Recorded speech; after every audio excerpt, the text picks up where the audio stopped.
is Ladies and gentlemen, boys and girls, we're back. Can you even believe it? our last episode before Christmas. Jingle bells, jingle bells. I hear sleigh bells. We don't have our soundboard. I know, so- I know. I'll get that going. I have a confession on I episode love a 282. Christmas confession. Christmas confession, episode 282. Sarah, you know Susie. how recently you were talking about what happened where Cole sent you the wrong item, right? Oh, yes. Okay, so Sarah ordered a My pair of moment of socks. shame? Yeah.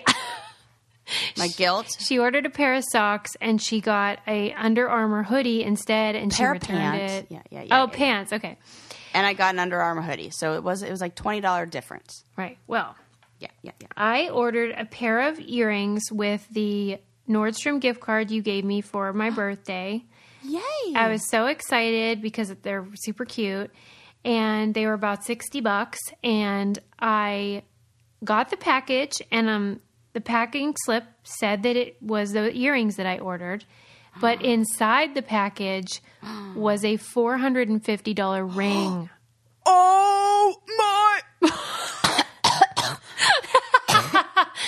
Oh, my God. I literally just lost all of the, I couldn't speak. Yes. As you heard. Yes. What? Please, Susie. Okay. What did you do? So I looked at the thing, and it said $450, David Yorman gold and silver mixed metal ring. It's gorgeous. And I was like, what? And I thought, maybe Adam got this for me for Christmas and I wasn't supposed to open it, but I saw that the packing slip said the earrings that I had ordered. So I kept the damn thing, and it looks great. You know what? Who cares? That's built in. Suze. Okay, see, this is the universe being like, Sarah, you don't need to feel bad about yours because look at Susie's dollar amount. Can you believe? I can't even believe it. Oh, so basically you got me this for my birthday because it's with a gift card that you gave me. Welcome. Oh, that's got to be some witchy power right there. That's what I was I'm like, I'm going to thinking. upgrade her shit. Hang on a sec. You're Wiggle like my nose. Samantha on Bewitched. That's exactly what I was thinking, and I did that. I just did that right The now. nose wrinkle. Yep. Well, anyway, it's gorgeous and it matches all my other jewelry, and I'm like, I Suze. friggin' love this And thing. wait a sec. Yeah. Weren't you just telling me Yes! that what? Yes! I am This obsessed was- with rings. This was and I asked you that so that I could have some information as to what else I wanted to get you for Christmas. Oh my God. But that's not what I ended up getting you. Oh my The God. universe gave you that. This is what? crazy. Yeah, we'll just call that. We'll say we did that. And so I did go on and order the earrings again. Because I do want It's the the earrings. right thing to do. Right. You know? The right thing to do probably would have been to tell them that I got this. But I don't Somebody's care. going to be really disappointed that they just got a pair of earrings. They really are. But they'll get their ring. That's the thing. Yeah, that's it. Is everybody's happy. And this is what I say, is that is built into the price of goods. That's what I'm saying, Sarah. Because you know how people in who've worked in restaurants Yeah. have no problem when you send food back? Yeah. And they're like, trust me, if you had any, and I'm always like, when I'm with Landon and I want to send food back, I'm like, I don't want to be wasteful. I'll just eat it like that, Yeah. whatever. You think you don't want to waste the food. And anybody who has worked in restaurants always tells me, oh my God, do you know how much shit they throw away? This is not a big deal. Like everything goes, it's fine. Yeah, it's and built you in. shouldn't worry. And that's how I, as somebody who worked in retail, feel about when I worked in the hair care business, I watched them because they can't just, if things get returned and they're like certain beauty products, you can't resell them based on like California laws and stuff like that. Oh, okay. So they have to damage them and they can't just throw them away because people will get them out of the garbage can and then try to resell them or like refill them with other stuff. So you have to damage them. And I would watch managers take razor blades to $89 shampoo. And I was like, stop! Oh my God. And I just watched them destroy things. And I think it's only recently, I think Burberry just signed on to do this too, that they stopped burning designer clothes. God. Yeah. Because that was happening. They were like, well, we can't drop the price of this because it devalues our brand. Right.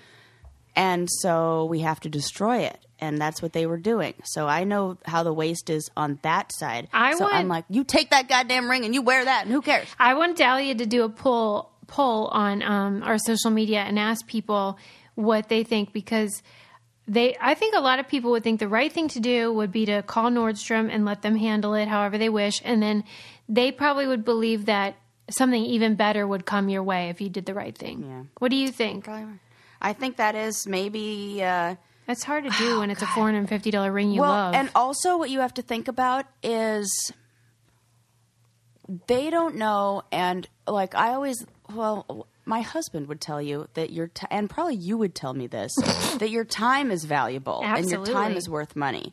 And so if you have to spend whatever amount of time it is to contact customer service, to wait on hold, to put it in the mail, to ship it back, that's money. Yeah. And if you look at the actual value of that ring, it's half what retail is. And even that's probably less than that. And you're like, okay, is my time worth $100? Yeah. No. Or like, or whatever the answer, Yeah. Like, not worth it to waste my time on that, and they should just whatevs. So Thank I can you, Sarah. talk my way. I know that's what you said you did when the Under Armour $20 came. Yes, I know. That's what I'm doing right now, but we'll move on. I mean, if you do want to get a deal, I would highly recommend going to Poshmark. That's where we sell all of our clothes and shoes and jewelry and things that we don't use anymore, and you can get a deal on the stuff that we have, or of that other place. Probably a bunch of other orders that got messed up, and people are like, "Hey, I don't need this extra large men's sweatshirt. I'm going to sell it on Poshmark." Sarah, I did when I got the ring. I looked on Poshmark, and they have the ring that I have, and I was like, "Oh, I could make a lot of money." You have to, I want to see this ring. But you should check out Poshmark, because I bet you guys have a lot of stuff you want to get rid of, and you want to make room for all the Christmas gifts you're going to get.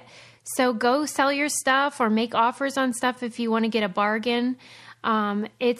Poshmark is an app, or you can go to the website, and if you use our referral code, which is I'm Sarah Rice, you're going to get $5 off your first purchase. And that's also the name of Sarah's closet, where she lists all her cool clothes and shoes and stuff from her husband.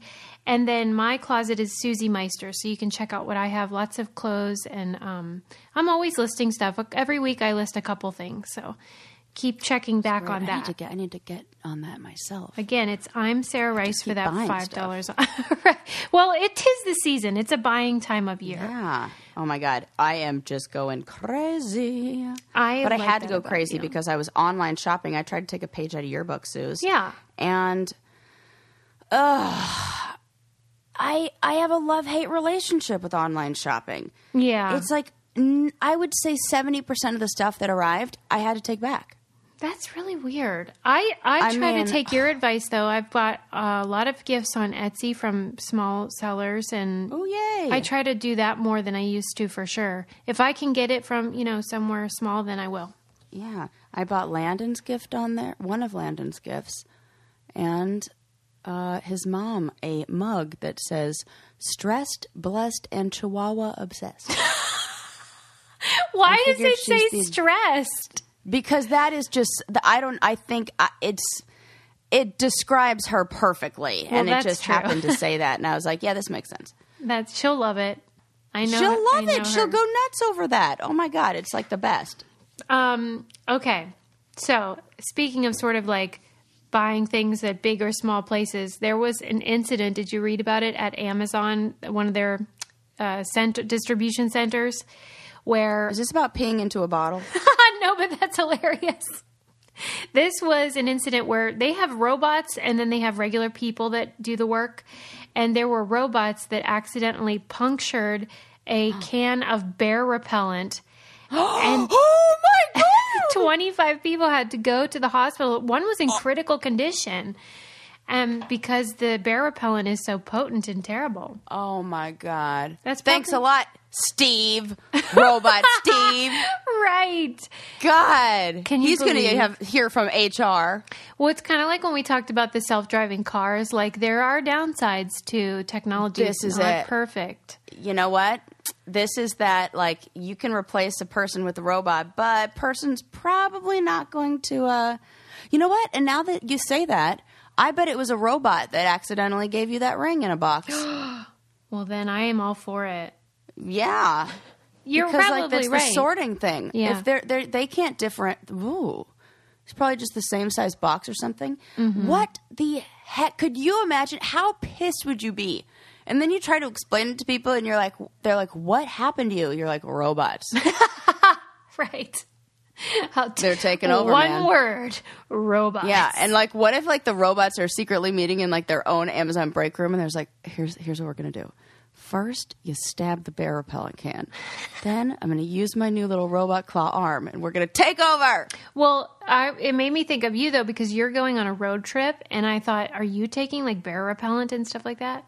No, we're not going to any place. We're staying at campsites where they're pretty like heavily populated, and we have the dogs, of course, and all of the trails that we're going to be hiking are going to be real like busy, and this is like a real busy time of year.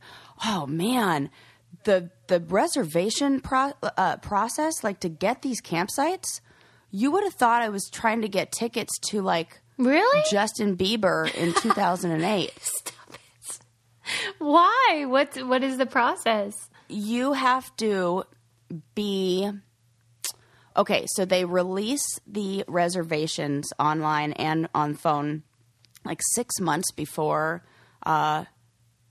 each month. So like whatever month you want to reserve it for, they open it up 6 months before, and they're only like 75 spots, in some of these campgrounds. And there's maybe like 5 campgrounds in all of Yosemite. So there's not a lot of spaces to camp. Like if you want to camp in the park or you want to camp, there are places outside of the park but they're not nearly as good. Right. In like all these national parks. The prime So spots. that's what the national, yes. So you have to go to like national park, like reservations.gov or whatever. Mm-hmm. And when they open it up, you have to be on it at 7:15 in the morning as soon as they open up the reservation, and you have to be already like tuned into it and on the site, and you have to click it or else you lose your space in line, and if you don't get it, you're out. Gosh. And they go in like 15 minutes. Wow. So it's like nerve-wracking. I really did not think that was the case. And I was just like, oh, it'll be fine or whatever. And so I was looking in Sequoia National Park, which is, not as grand and popular as Yosemite, but, so I was thinking, oh, we have a chance here. It opened up at like 7:15. I was looking at it, available. I went back to check. I like got in the car and drove to do something. I looked back at like 9 o'clock, booked. Booked. I was like, what? I missed it. And then I called and like, thank God I'd like talked to somebody who was able to get me in somewhere. But oh, okay. Yeah. So luckily that worked out, but on like gone like in 2 seconds. Oh, and I'm like, this is so, and I had made a big old deal about how like, oh, this is going to be so fun. And I want to take part in the planning of it. Yeah. Because Landon always plans everything. And so like, he's like, I'll plan these parks and you plan those parks. Fuck that shit. He's forget it. Now I understand why it's his job and he can do that. And I don't care about the goddamn planning part. Show me the pictures and I'll say yay or nay. Because that is stress that I don't need in my life. Right. Now you know what you got. Yeah. Mm-hmm. Thank you. That lesson learned. Got it. I was just reading about how some places in, I think it was Montana, but that type of place are asking visitors to please not geotag them on Instagram because it's like bringing all these influencers and annoying like people that just want to take pictures and ruin the ecosystem, and they just want to limit how much tourism they get, which is, I guess, a good problem that people are gaining interest in these beautiful places, but it seems like it's for the wrong reasons. They just want a beautiful picture. That's awful.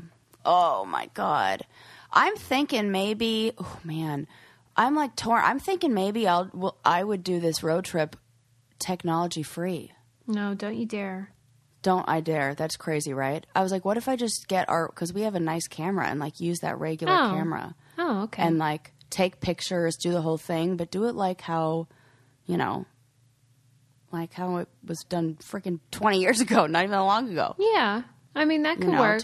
I do think those pictures are so nice for your kids and stuff to look at. Oh, yeah. So I definitely want a lot of those. Man, that reminds me of what you were telling me about how the trees are sad in Yosemite. Mm-hmm. And it's like, we need to oh, we need to do something. I don't know. Yeah, I mean, there's no perfect solution because you want No, people there's to not. care about visiting these places. It's so beautiful, and we should all enjoy our country or, our world or planet. But there's a real price to pay, and people don't always know what the answers are, including the developers that put the parking lots there and things like that. Right.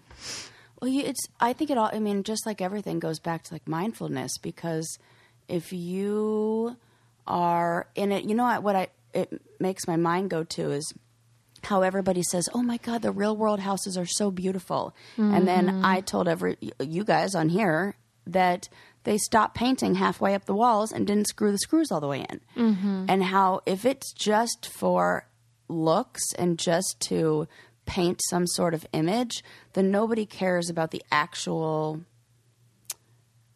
location, the place, the whatever it is. And I think if you stop and you care about your surroundings and you don't care about just what is the impression that other people get, then you'll put emphasis on and care into that. Yeah. Yeah. It's like having that one closet where you're shoving everything into in your house. Right. You're like, no, my house is clean, but look at this one really dirty closet. I was also reading an article about, how Amish people, like, you'll see them with phones sometimes. I don't know if you know this as much. I have seen / heard of this.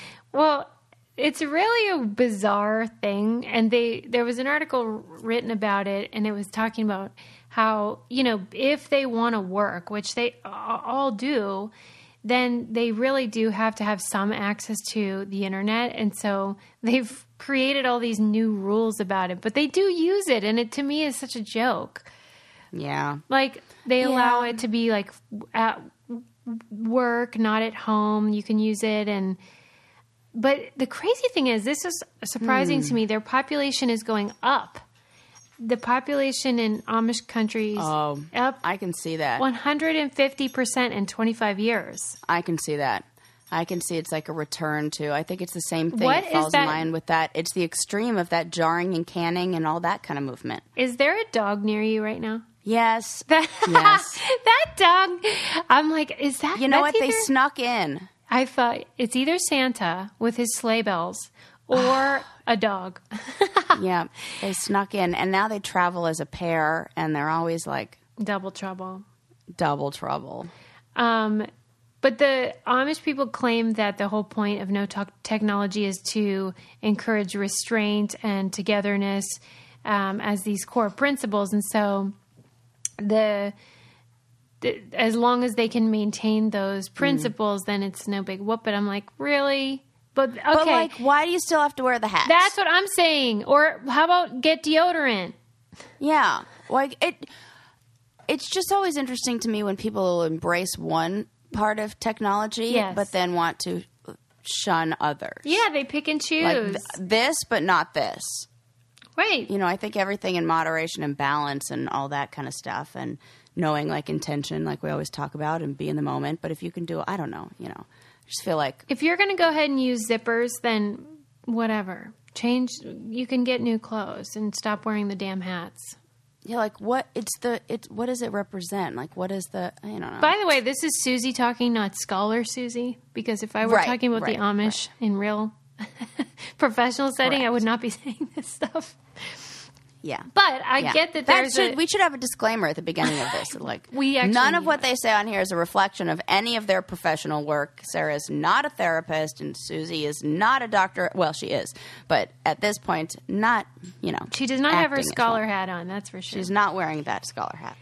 Did you read about the woman that, the first female soccer player to win, like, Soccer Player of the Year? Oh, no. Okay. I'm annoyed that I didn't hear about it, though, because nothing but ESPN is on in my house all the time. So you'd think that this story would come up. But now I'm even more upset because I'm supposed to be hearing that, and I didn't. Well, you did hear, though, about Grove, right, and how awesome it is? Oh, well, I already know. Right. Grove is the perfect solution if you want to get really nice products to clean your house and to have in your kitchen. and you don't want to have to do the hassle of going and buying it, and you want stuff that's responsible, so conscious environmentally, all that jazz. It's the holiday season. You want your house packed with family, but you don't want to have to do all the... Well, and they're messy, so you need stuff to clean up after them. You really do. They have a lot of Mrs. Meyer's stuff, and they have really nice holiday scents like Iowa pine, peppermint, orange clove. They have holiday hand soap, stuff like that. This site, I keep finding new treasures. I love to try them because they're, really good for you and your family, but they're really handy to have as well. And I can't emphasize this enough. Shop Grove before this exclusive holiday offer runs out. This stuff will be all gone come December. For a limited amount of time, our listeners who sign up get an amazing free Mrs. Meyer's holiday products, a free 60-day VIP membership, and a surprise bonus gift just for you when you sign up and place an order of $20 or more. Check out Grove and our special offer at grove.co/braincandy. That's grove.co, not com/braincandy. Seriously, check out their site. It's got so many nice things, and you can have it set to come to you automatically and I love that. Restock you on this, and they can do concentrated versions of things. It's great. It's great. Great. Okay, wait. What were you going to say? You had a story. Oh, I don't know. I interrupted Did I? you. Yeah. Oh no, the soccer player. Okay. Oh yeah. So you interrupted yourself. Yes, the first female soccer player to win this award. It's really prestigious, and she was so honored and humbled, and she was emphasizing how important this is for young girls to see that this, that you can become the best and that you'll be celebrated and all this stuff. And she was given the award on stage, and then the host of the show asked her to twerk. Oh, are you fucking kidding me? Yeah. It's so dumb. That's not what I thought I just thought that I did. Yeah. God. So, at the time, he said it, and she was just and it was in another language, and then she was no, and she just walked off the stage, and the audience was silent. It wasn't like everyone was laughing. Oh, you know what? She did the right thing. Yeah, but then afterwards, the guy apologized and stuff, but now it's been about a week, and she's now it's a problem because that's all anyone wants to talk to her about. Oh, God. So it's still about the guy. The man is still getting all the attention when she's the one that won the award. Damn, that's so sad. Isn't that a bummer? Yeah. God. I mean, what was he thinking? What? I'm trying. So this was in another language? Well, it doesn't matter. It doesn't matter. Yeah. It totally does. And there's no no, it doesn't matter. I think the context was that either she said she just wanted, I think she may have said in her speech, I'm so excited I could just dance or something like that. And maybe that's what it was in reference to, but it was what? Yeah. And I understand that being a host is difficult, and sometimes you say stupid stuff because you have to be witty and think of things off the top of your head. But what a disappointment. Yeah. Well, and it's the most prestigious award. So you would think that you'd do something to honor them and not do something that feels so cheap and tacky. I feel like there's no situation where that would even be close to something you'd say to a man. There's Never. Not even oh, let's see a dance move. You wouldn't even say something like that because you're this is your moment. And you know what? He stole the moment away from her. Yeah, and he still is. We're still talking about that instead of the fact that she's it's a Kanye thing, with yes, Taylor Swift. Why do they do that? Well, patriarchy. The patriarchy. Right. You know what's so funny? In my last final that I took a bit ago, one of the questions that I had to give a short essay answer for was talking about having a male client come into therapy with his wife and how masculine socialization has made it difficult for them to get therapy, and basically please talk about the patriarchy. Oh my God. And you were yes. And I was lick my end of my pen. let me go take this one. Well, just give me full credit. You should have been excluded from, like, you shouldn't even have to do it because you've done so much work in this category. Right? I'm just like, yeah. I'm like, I got it.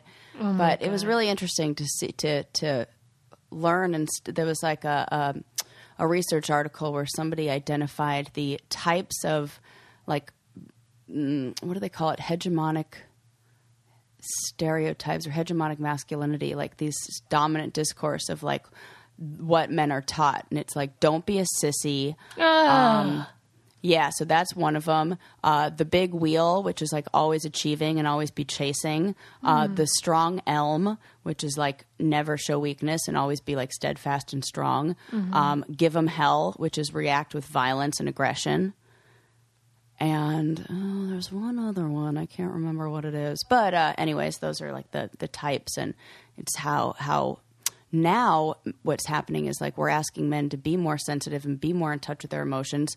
But that completely contradicts these masculine stereotypes and this hegemonic masculinity that's like the dominant discourse. So men are like, what the hell? I'm damned if I do and damned if I don't. And they're in like this double jeopardy where they like don't know how to talk about their emotions but are supposed to be.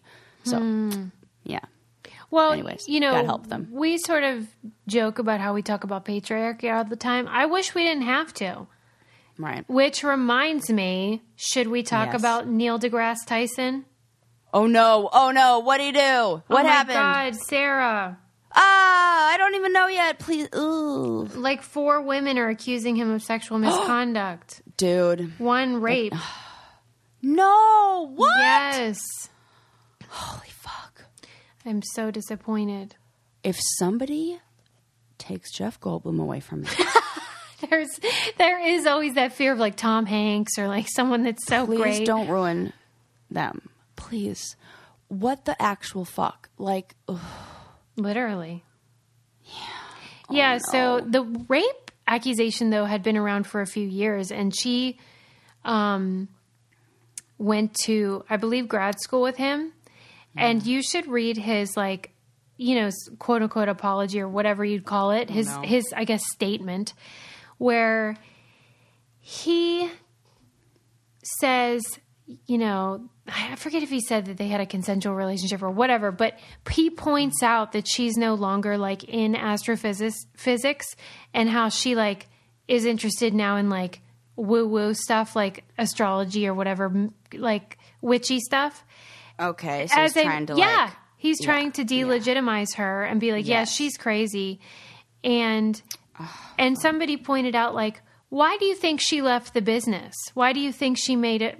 Oh, no. Her career might have been Susie. derailed. Right. Dude, no freaking joke. Because that's what they always say. Like, well, they're kind of a loser. That's something to take a look at. Mm-hmm. I wonder what percentage of women in these, like, when they're in a world that's really a male-dominated, like, field, or when, like, we have talked about, even in the, like you had asked me a long time ago, I'm curious at if the number of male and female, like the ratio of male to females in your program once you get into a PhD level changes. And the answer is yes, it does. Yeah. And so I wonder how, like, at what point do the women get pushed out, not because of their own decisions, but because of some fucking creepy dude? Well, because these guys that get accused always talk about the backlash on their life. Well, what about the backlash of a woman losing her career?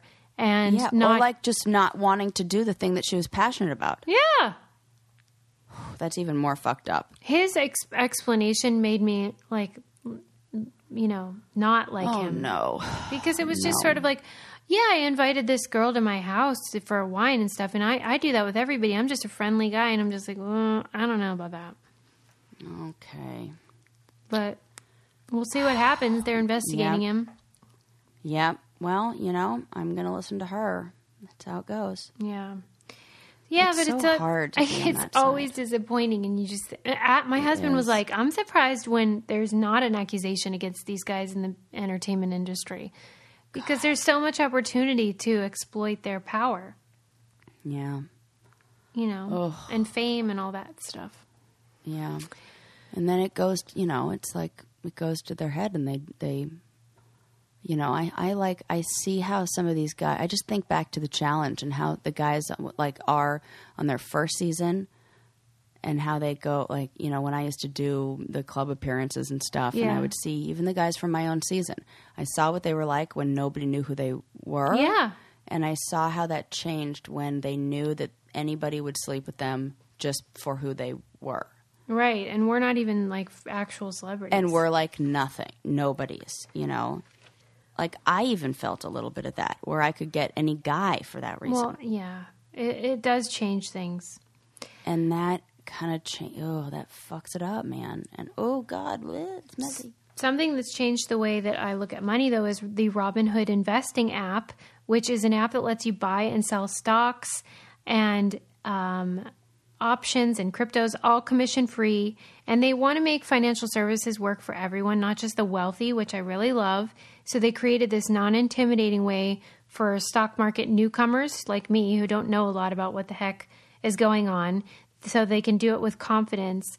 And they have this really clear design on the app, and it's just easy to digest and get into. Take back your power with financial security and independence. Yes, and I love it. They have no commission fees. It's super easy to use, and you learn by doing. You can poke around and see how to keep track of everything. And they have such a great deal for our listeners. I want you guys to try it. Robinhood is giving listeners a free stock like Apple, Ford, or Sprint to help build your portfolio if you sign up at braincandy.robinhood.com. That's braincandy.robinhood.com. What a great way to learn, I think, about something that can be like really intimidating to people. Learn and make money. Yeah, what the heck? Yeah, they pay you. Anyways, let's change the subject. I did read about a really cool thing in Paris, which is called, I don't know what it's called in French, but like it's the Office of Found Objects. So it's basically like a lost and found, really. A gigantic lost and found. Mm-hmm. Oh my God, how fun. It says they get over 6,000 objects per day. Wow. And it says it began under Napoleon. Whoa! What are they doing with all these objects? And then they basically have everything there. And then if you lost even, an umbrella or a wallet or whatever, you can go there and see, and they make sure that you're the actual owner. You have to like prove that you're the owner.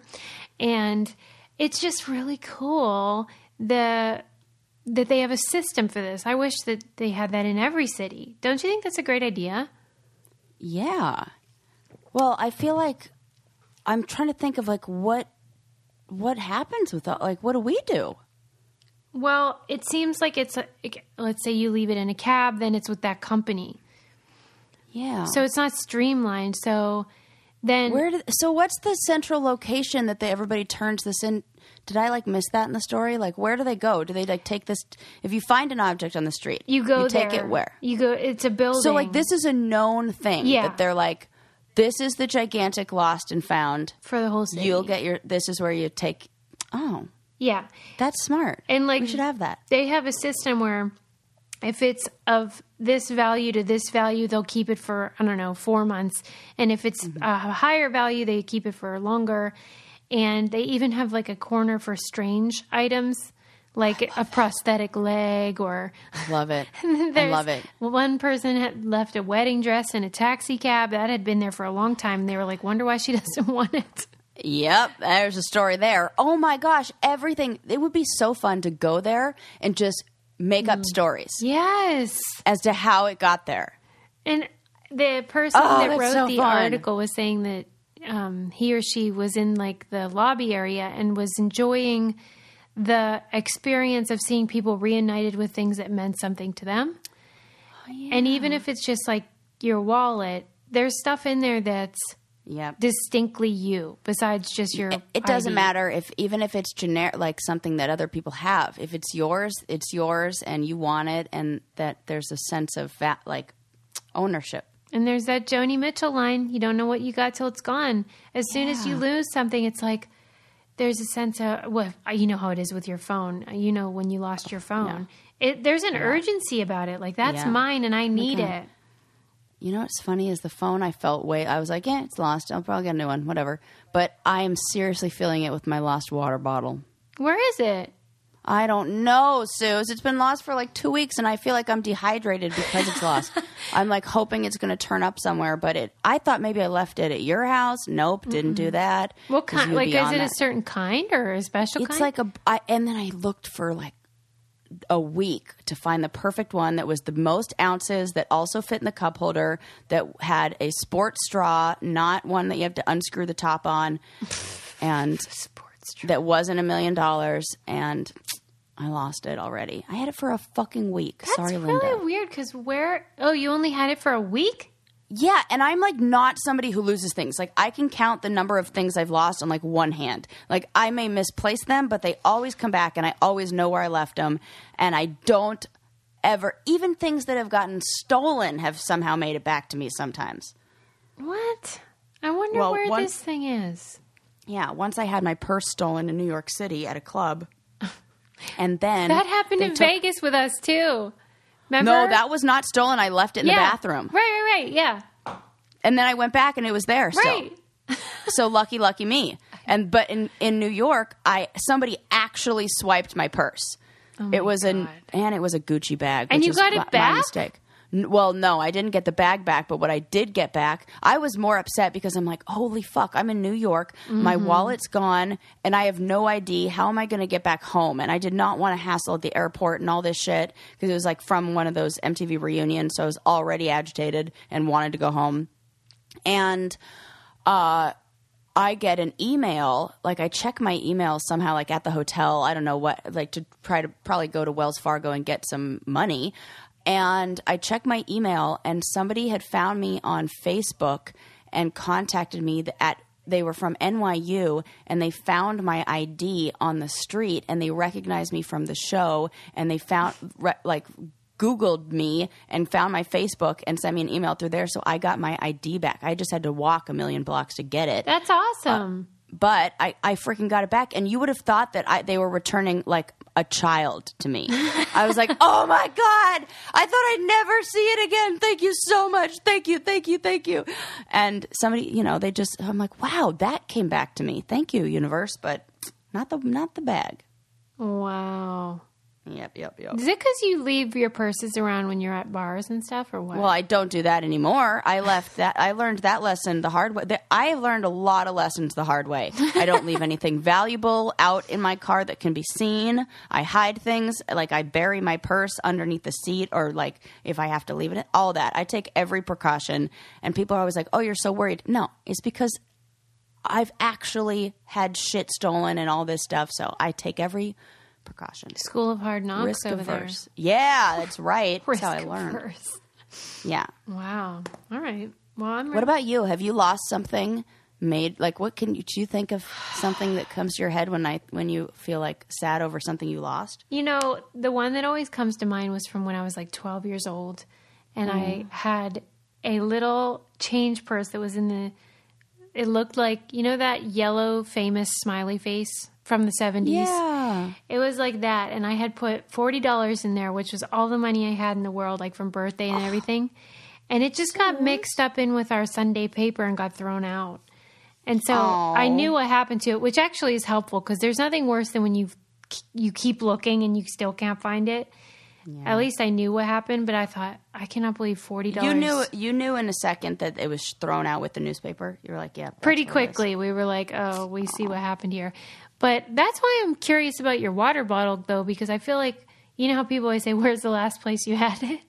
Do you know the answer to that, where it was? I don't. I've been through, and then I thought, what kind of place do you take a water bottle into? That's where I get hung up because I'm like, I don't understand where I would take this that isn't my school. What color is it?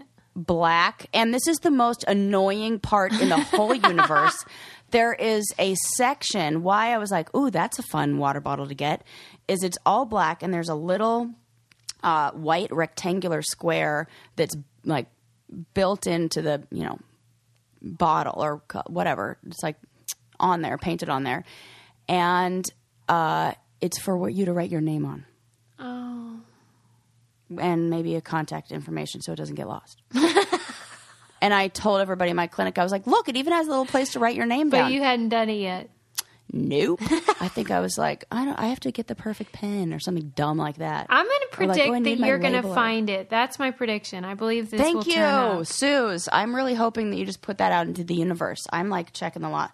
I need to. Why don't we have an office of found objects? Right. It'll be here. It'll be here at Brain Candy Studios. And yes, please deliver your items. Yeah. Here. Dang. Oh well. Yeah. Do you want to hear what straight A students are getting wrong? Oh, yes. Okay.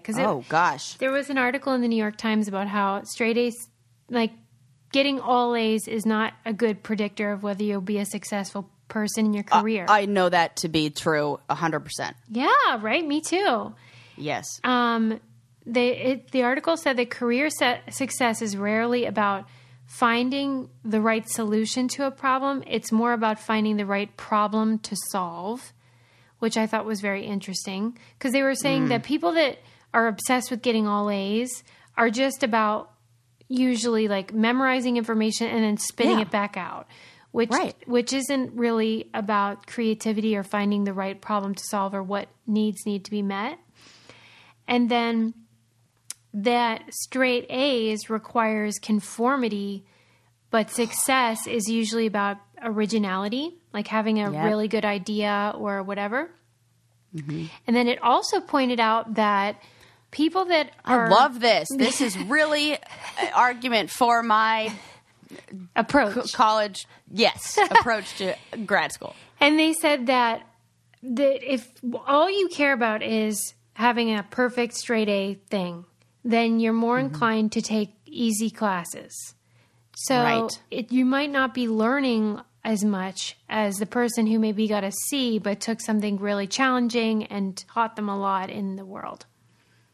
And it really is just this memorization thing. Like I can see the people doing it.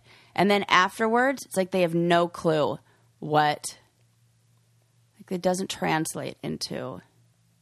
I agree. Sometimes it does. But. Yeah, sometimes it does. But I think that this makes some good points about why, if you don't get straight A's, why, it's not the end of the world and that you might be just as successful or more so. Yeah. I love this. Me too. I did not do so well on my final. So when? Didn't matter. I didn't have to. But how do you still, know I was that? like, because I got my grade back super fast, like at least on the multiple choice. Oh. And I was like, oh, really? It's not so good. But it didn't matter. It didn't bring, I mean, I was already fine, getting it. But it was fine. But it was one of my what you told me, good is good enough. And I was like, you know what? I conceptually really understand this shit. And I have been using this in my own practice. And I've been, applying this with clients. And my papers were great. Like, I'm just going to not stress and not study. So I didn't. And then, Well, yeah. And it's like, what it's a trade-off. We all have the same amount of time in life. So how are you going to spend your time? And so it doesn't matter. And you didn't have to spend all that time investing in something that didn't change the outcome in the end. It didn't. And I still know and the stuff that I got wrong are specific percentages and number stuff. Like what percentage of women want to be stay-at-home moms? What percentage of women want to be full-time? What percentage of women want to be part-time? What do they prefer? Blah, blah, blah, blah. And they were like all these like minor details that I was like, I get the general concept. Right. All right. Well, good. You're going to let it go. I'm going to let it go. I'm trying to let it go. This conversation is helping. And then another thing that I was reading about that I thought you would find interesting was an article, I think this was also in the New York Times, why we start things we never finish. Oh, hello. This is me. Susie, it's like you picked it out special. I knew you would relate to this. Tell me why we do that. Well, first of all, this won't surprise you. We underestimate how long things take. So that is the story of my life. When we dive in, we think, oh my God, this is going to be great. And then it's like, this is taking a long time and is more laborious than I had predicted. And then the second point is pretty obvious too. Starting is exciting. Continuing isn't. Right. And you don't get that rush when you just keep doing the task. What do they call hegemonic adaptation, where like stuff becomes just boring and mundane? Yeah, because the beginning process is like, okay, we're doing this, and then you're like an hour later, like, okay, we're still doing it. And thinking about the time one, about overestimating or underestimating how long things will take. What comes to my mind there is that sometimes if people are doing something that's an enjoyable activity for them, they can be in that flow space where they don't really have a concept of time. Yeah. So the idea, like, that's how I am. I'm like, oh, I'll just whip through, like, putting these Christmas decorations up on the tree and it'll be no problem. 4 hours later, I was, like, still futzing with it. Yeah. And I was like, what the hell? How did all that time pass? And in my mind, I thought I was going to have them up and done in half an hour. Yeah. And it was because when I'm doing that thing, I really don't have a concept of time. And if you told me, like, how long it takes to drive somewhere, I think I would be better at estimating it. But if you tell me, like, it's just a general task. Theory. Yeah. Well, the article encouraged people to, whatever they're diving into, to multiply whatever they predict the amount of time to be that it will take by 3. Whoa! Okay, you know what? That's the exact. Thought it would take me half an hour, and it or an hour, I guess it would, and it took me like +3. Yeah. There you go. Yeah. So that's a good tip. That is good advice, Suze. Right? But I'm digging that. Some people maybe just don't care that they don't finish. Like, diving in is fun, and they don't care if they finish it. And for them, whatever. Good for them. But are there things that you are fine with abandoning, or are you like, I have to finish? No, because I'm one of those people that won't quit reading a book. Yeah. I guess I will start something like on Netflix, and if after 10 minutes it's not good, I will quit that. What about like projects? No, I got to finish. Yeah. Yeah, That's good. Do you wrap all your Christmas presents in one go? Yeah, all at once at the end. Wow. Yep. You're so funny. Good job. Do you do that? No. It's like as I get them or as I feel like I do like a push, but I can't finish all of them. I'm like, that's probably good. Yeah. Don't you think that's a better way to do it? I don't know. I think maybe sitting down and just getting it done, because then you're not stressing out about how you still have to do it. It's like, this is when I'm going to do it, and then I'm going to do it, and then it's going to be done, and then I'm going to move on. And so you're not like, you've already made the decision about how much time you're going to spend on it, when you're going to do it, when you're going to be signaling that you're done doing it. So you're going to like give yourself the right amount of time to do it. Me, I'm like, I'll just try to get there as much as I can before I feel exhausted, and it's 2:00 in the morning, and the timer on the Christmas tree lights go out, and it tells me I need to go to bed. Well, hopefully by the time people are listening to this, they have all their wrapping done. It's almost hopefully time. They will. Yeah. And then we're going to have to start thinking about our New Year's goals. Yes, thank you for catching yourself. I was going to think about that. I'm Do you have excited. Any ideas? Any themes?